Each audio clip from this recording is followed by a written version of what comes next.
Happy Monday. I'm a little tardy for the party. My apologies. We had some issues with the internet. The internet went out. So I want to welcome you to Make It Happen Monday, where we take a little bit of time out of our busy lives so we can be informed, inspired, and make it happen for the rest of the week. If you do not know, I'm your girl, Monique, and I am your host of Make It Happen Monday. I'm also the founder, the visionary of She's Rising, which exists to support Black women leaders, driven Black women leaders that are tired of just surviving. We help you get the breakthrough that you need so you can live the one life you have to the fullest. And this show is an extension of that. It is our opportunity to come together, our virtual space where we're able to love on each other. We're able to hear each other's stories. We're able to get the insight and information that we need that is going to propel us to keep going throughout day-to-day life struggles and hope for greater and get everything we need to do to get there. So it is me today. I usually have a guest, but it is me. There's a topic that came to my heart that I wanted to talk to you all about. Please make sure, because you are in this virtual space, we go live so we can connect. And I'm excited because I believe that we are also live on Instagram, which is the first time I've been able to do that in this platform. So what I want for you to do is, as you come in, please say hello. Please say hello so I can say hello back. Please ask any questions that you have based on where you are and something that you need. Make sure that you share this with your friends. And of course, connect with me on IG. But we cannot get Make It Happen Monday started without our Make It Happen song. So I'm going to bring y'all some island vibes today. Shout out to Bianca that sent me this playlist. I listen to it every day. Come on, rock with me this Monday, y'all.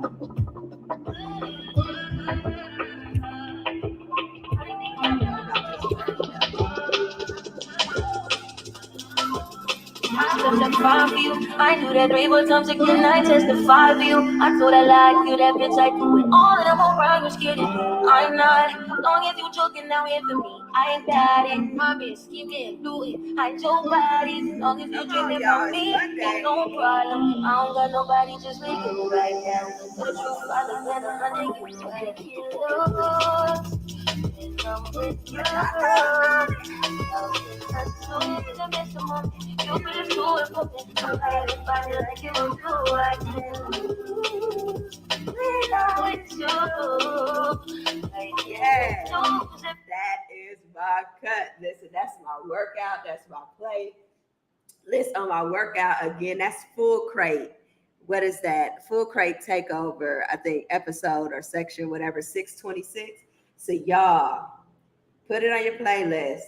It is everything, especially if you love little island vibes and music like me. So shout out to Bianca for sending me that playlist. All right, I'm just gonna relax today because I want to feel like I'm amongst guests, that we're just kicking back. We're having this conversation because what came to me is really thinking about the way trauma affects our lives, right? And so many of us, like, we look at the issue, what I'm seeing with the women that I work with, and I've learned over the years of working with women and people in general, it's like we look at an issue that we're having as it being the issue, and usually at the core of it is some form of trauma or traumatic experience that is unaddressed and then leading to whatever it is that we're facing, right? And so we tend to focus our solutions on the surface level thing and not really think about what has contributed to it, right? That surface level thing is an effect of a bigger, greater cause. And so more often than not, it's somehow connected to something traumatic, some trauma, some experience that has like just shaken up our nervous system and resulted in us showing up in a certain sort of a certain type of way. And so that's what I really want to tackle today, because in so many ways, so many of us are living a very minimal like we are playing so small and not even scratching the surface of the life that we are capable of having and capable of living. And to be quite honest, I am tired of seeing so many of us being cut off from living the fullness that we could possibly live, living happy, living whole, doing the things that we desire. Is so many ways that so many of us are saying, we can't do this, this isn't for me, et cetera, et cetera. And it's usually tied to something that you have experienced. So I want to spend some time on that today. And so the first thing I want to say is that I think it's a good, I'm going to recommend that this deep dive sort of happens within you, and this unpacking happens within you. If you are seeing yourself getting ready to pursue something, you have some excitement or enthusiasm in what you're about to pursue, but then you lose it along the way, which means you either don't start, so you spend a lot of time planning and thinking about it and you don't actually do it, or you start doing it, but then you don't follow through with it. So if that is something you're experiencing, I'm going to encourage you to unpack it. If you are having these strong reactions to things or people, like let's say somebody makes a decision to do something and it just ruffles your feathers, like you are just like so upset about it, I'm going to encourage you to go through this process of unpacking. If you find yourself thinking about things to do, but then you're saying, but I can't, or you're constantly looking for the easier, less expensive route in pursuing something that you want, I'm gonna encourage you to unpack it. So those are just a couple of examples of things that show you that there may be something else, there may be something deeper going on. And so the first thing I want to do is define trauma, right? And so we have this big T trauma. Some of us don't think of us having trauma because they don't fit in this big T category. And so I don't know if you've heard of it, but there is a ACEs, ACES test that really has you rate the level of trauma that you have experienced in your life. And so that is like, it looks at physical, sexual, or verbal abuse. It looks at physical or emotional neglect. It looks at separation or divorce, what you might have experienced as a child if your parents were separated or divorced or weren't together, a family member with mental illness, a family member addicted to drugs or alcohol, a family member who is in prison or witnessing a parent that has been abused. And so I think about those things as big T traumas, right? Those are very catastrophic things or moments that have occurred in our life.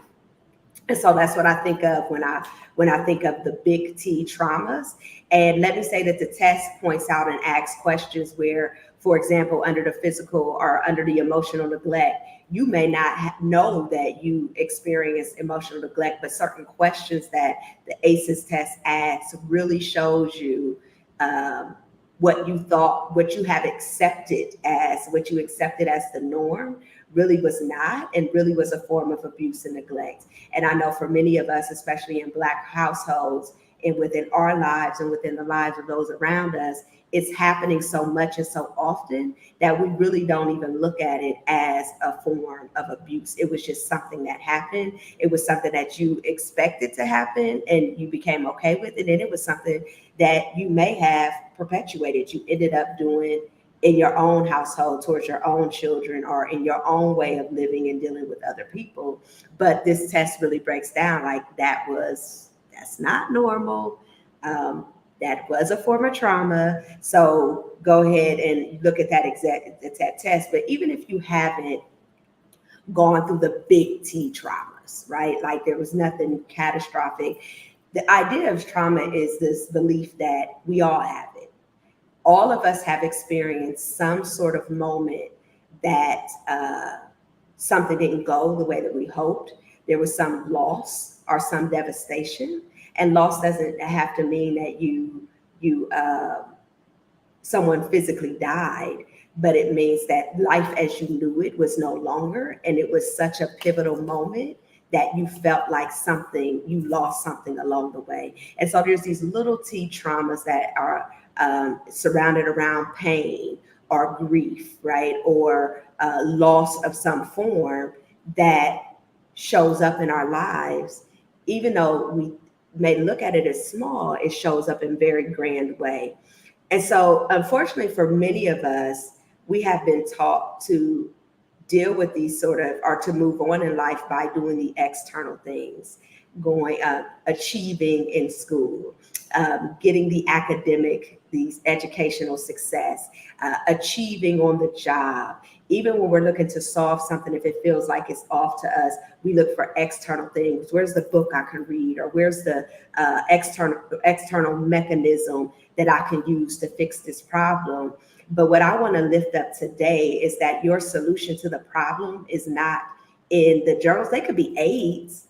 Those external things could be aids, but the practice is in learning and looking within yourself. That's what we've been talking about over this past month and that was the theme that came out of every conversation, was really, how do you tap into yourself? How do you begin to peel away the layers, to break down the walls, to get to the core of what is sitting within you and what was originally there, and then what has been compounded because of life, right? And so that is the process that I want to talk to you about today. It's holding you hostage, because when you are looking to move forward, there is something that holds you back. When you want to pursue something, it holds you back. When you begin to achieve a certain level, something pulls you back. And so it shows up in your life as sabotage. That's the one that I really think that I want to focus on, is sabotage. Sabotage. What you don't recognize, and many of us do not recognize, is that when we start to pursue or get the thing we say that we want, and then we suddenly stop doing it, that is a form of sabotage. And what I'm suggesting is that trauma is telling you in some way, shape, or form that thing is not for you, that you do not deserve it, or just by virtue of your body not being used to experiencing pure joy and pure ecstasy, it's saying that is not that doesn't fit here. That doesn't sit here, right? And so I forget the quote that I've seen one time, and it's a brilliant quote, because it says, "You're not teaching yourself to live or to survive within the trauma. It's how to live and thrive within the joy." Because you're used to living within the trauma. You're used to living within the results of that trauma, the chaos, the dysfunction, the emotional instability. You're used to living in that. What you're not used to is living in the emotional stability, in the peace, in the joy. And so what happens is the part of you that dysfunction and the results of the trauma is familiar with will keep working to pull you back to what is familiar. And so literally that trauma, that unresolved trauma, either because you don't know it exists, or because you do, but you don't know what to do about it, that thing is what continues to pull you back and stop you from going to the level that you are desiring to go. It is the thing that when you are feeling happy and then suddenly you flip, and next thing you know, it feels like life is chaos and everything is falling apart. We learn how to repeat the cycles and to perpetuate what is familiar to us. So unbeknownst to us, we are doing something, or we have done something that continues to deal with or leave the effect of it.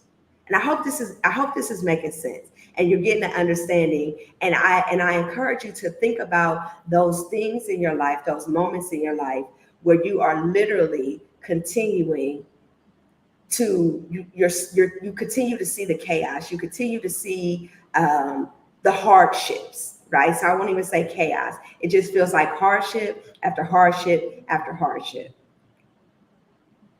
Why?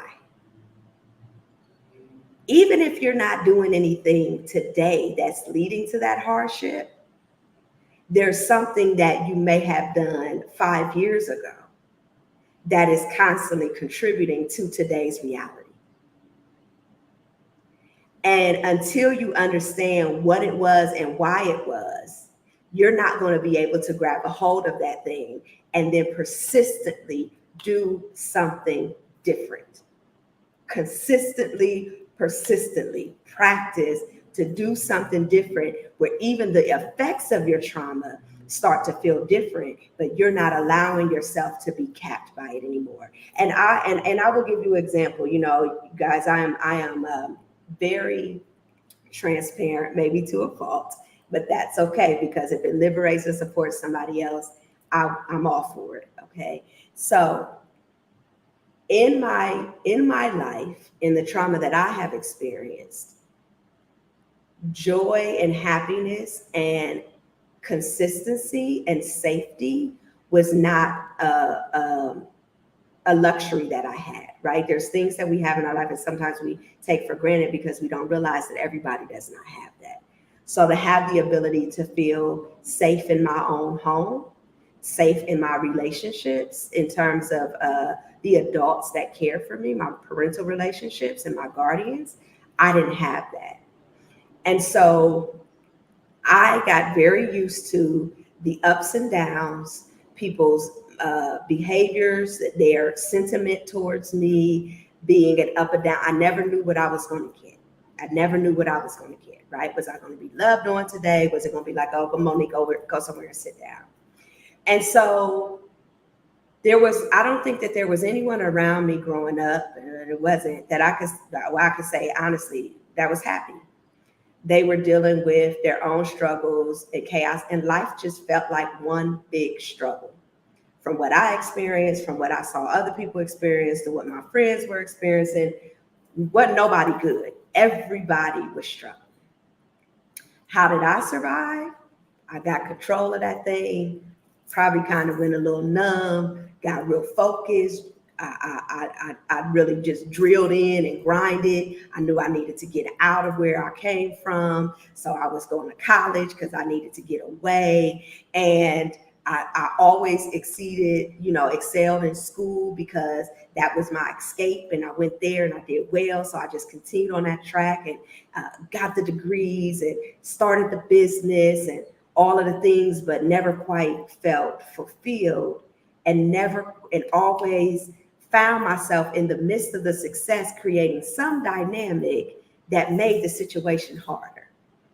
So I won't take all my time, but pinpoint every moment in my life where there was some success, there was some level of struggle and strife that my actions created. So even down to the business, surprised myself, was not intentional, did not even know that this was something that was happening. Just up, and I had a multi-six-figure company. I started living the life that I wanted to live, going to places I wanted to go, treating my kids and exposing them to the world in ways that I had hoped to. And then I completely went blank. Like I just stopped. And I had a business coach who was like, business is not your problem. There's something else that's happening within yourself, within your mindset. See, some people call it, I've heard the term happiness anxiety, where you only let yourself get to a certain point before you do something that sabotages the fulfillment, the height of what it is that you can get, because subconsciously, you don't really feel like you deserve it. You say you do, but like one of my best friends said, I know what you deserve by what you accept. Let that sink in a little bit. I know what you think you deserve or believe that you deserve by what you accept.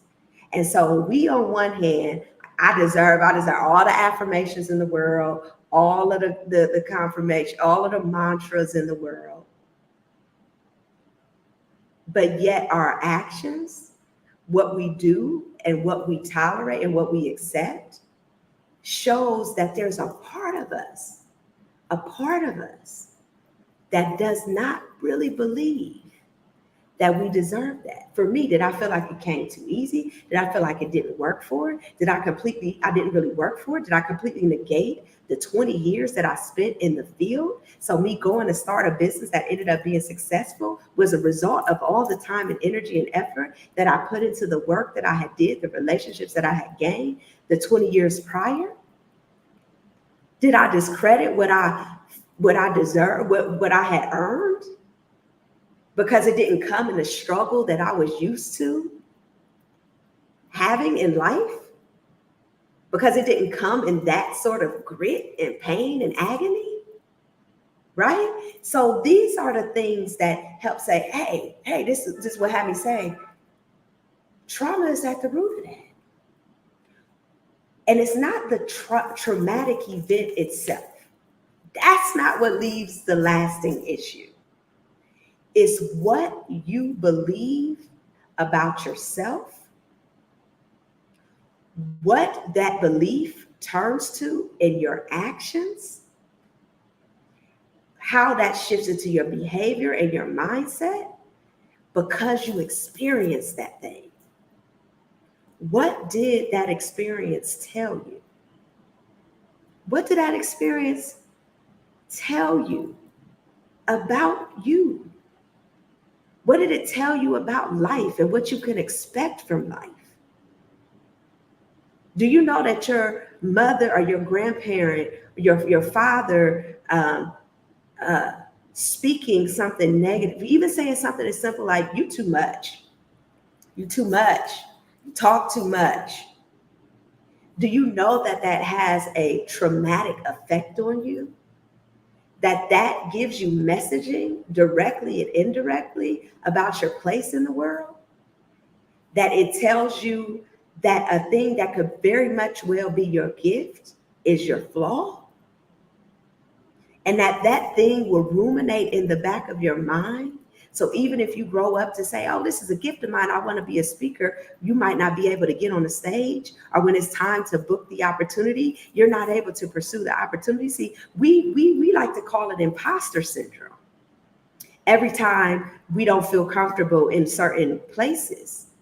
But maybe it's not imposter. Maybe it's not that you're an imposter. Maybe there's something rooted in a traumatic experience that is giving you a message about yourself that is preventing you from showing up in that space the way you want to. The way you know on the inside that you can, you know that you're equipped for it. You know that this is where you're supposed to be, but it's just this thing that you're grappling with on the inside. That's the trauma. That's the effects of the trauma. Okay? So I want to encourage you to not just push through. Stop pushing through that feeling, that strain, that inner knowing that something is wrong and something is off. You cannot will yourself through it. At some point, it's going to hit a head. At some point, you're going to face a circumstance. I don't care whether it's a marriage or a challenge or opportunity on your job or the next level in your business to fulfill your purpose or the impact. At some point in time, that facade, that push through, it's not going to be enough. So I want to encourage you to heal through versus what we've been taught, which is to push through.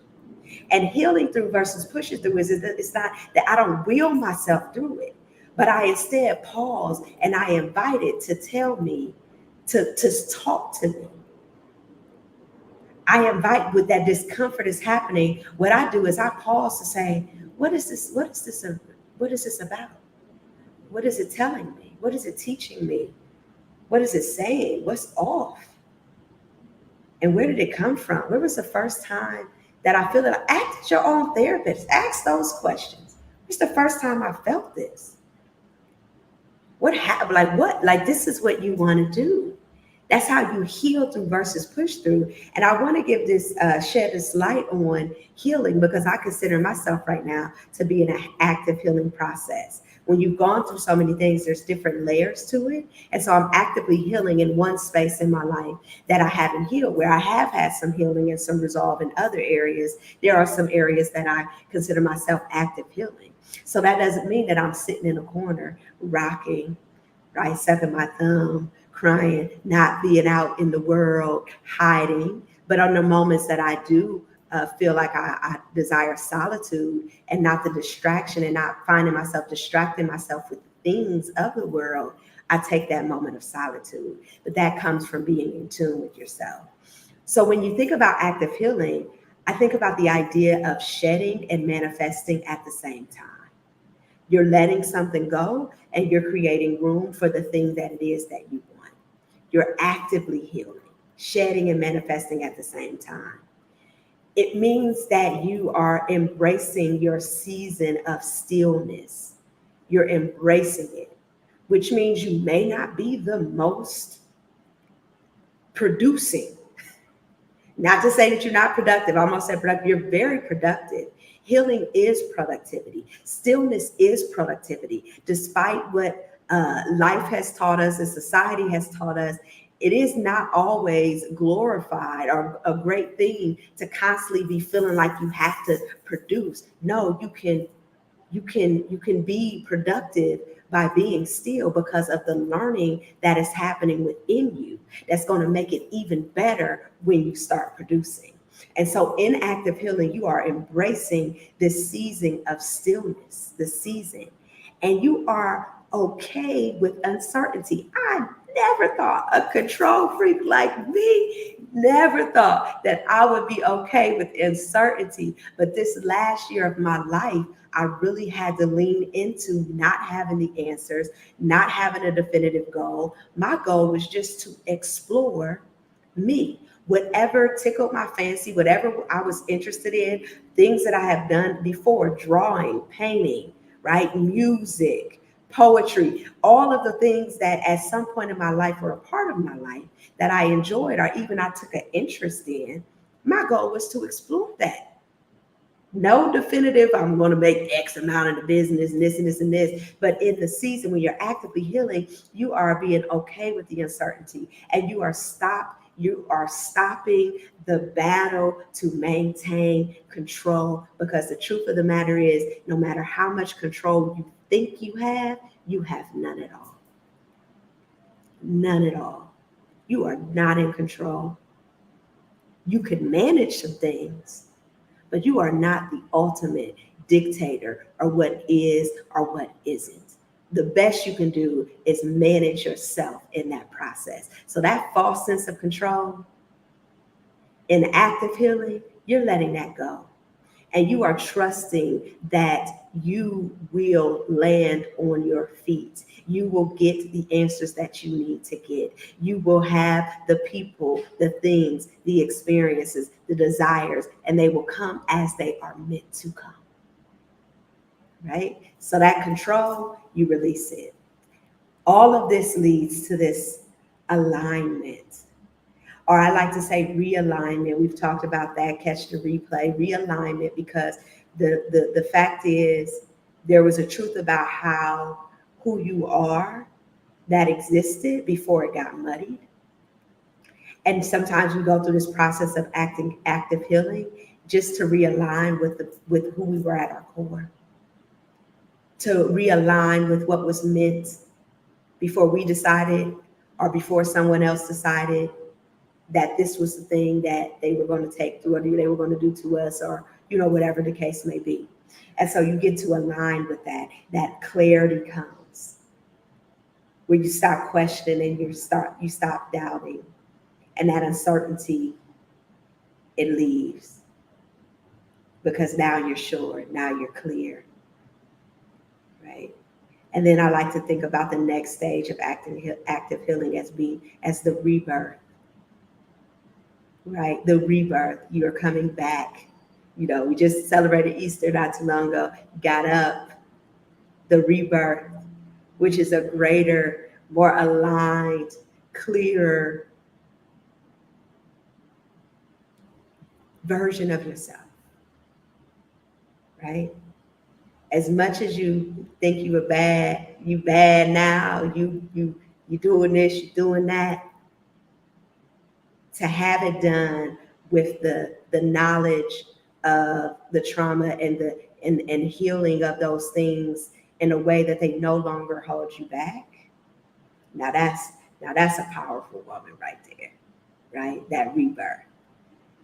Because that rebirth is really what takes you to those triumphant levels.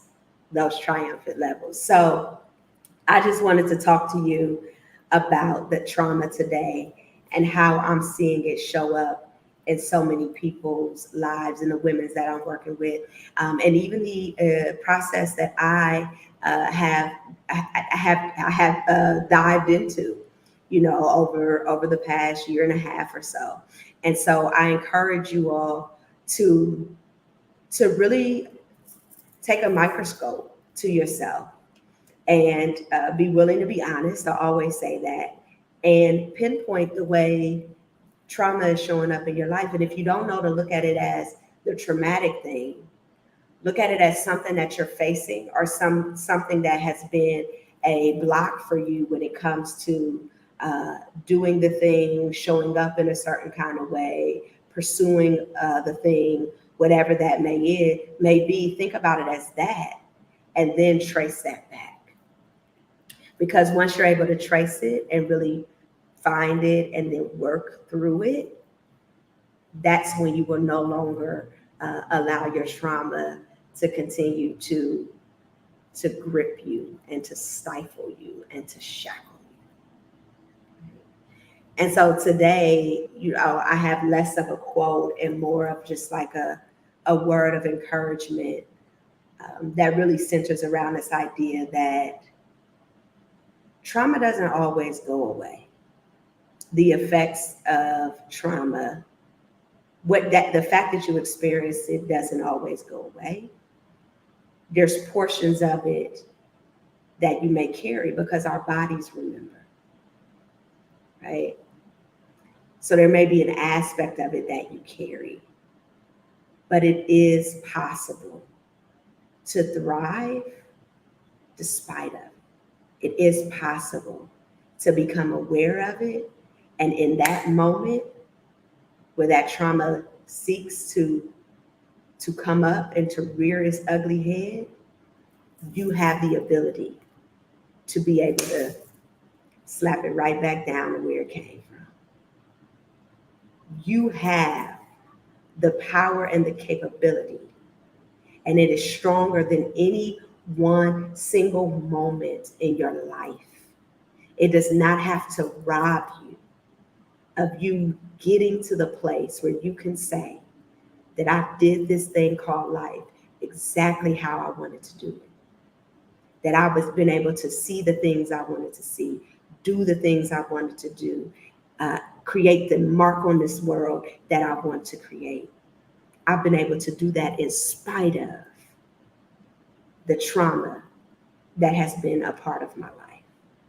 So I want to encourage you today to stop playing on the fences, on the edges, right? Putting your feet in your toes in the water. Dive in so you can get to that rebirth. Dive into you so you can get to that place. Okay? So that is our time for today for Make It Happen Monday. Share this with someone who you know is struggling with the effects of the trauma of their life. Share this with a friend who has continued to not produce and create and live the way she keeps saying she wants to. Share it, right? Share it so we can all get loose, shake it loose, get it off, okay? So you guys have a great rest of your week. Thank you for joining me and Make It Happen Monday. And I will see you again next Monday, 12 p.m. Eastern Standard Time. Make it a good one. Bye-bye.